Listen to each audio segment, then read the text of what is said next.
Ang weird na to. Sa unang tingin, nakala mo, normal na bombilya lang to. Pero pag tiningnan mo yung ilalim niya, makikita nyo na flat yung surface niya. Yung texture niya is even felt eh. Wala siya yung parang screw doon sa bombilya, di ba?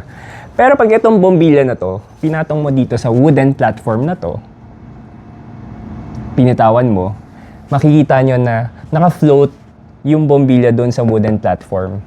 Wala yang mga wires or wala yang pinapatungan sa ilalim. Wala rin siyang string sa paligid no, na nakasabit siya. Hindi. In fact, pag tinap mo yan, nagwo-wobble pa nga yung bombilya, di ba? Tapos ang kakaiba pa dito, pag hinawakan yung portion na to, makikita nyo na umiilaw yung bombilya. Wala yang wires sa ilalim, wala rin yung strings na nakasabit, no? Umiilaw lang siya habang... Oh, lutang ka na naman. Di na magbabago yan. Iwan mo na yan. Ang weird, no?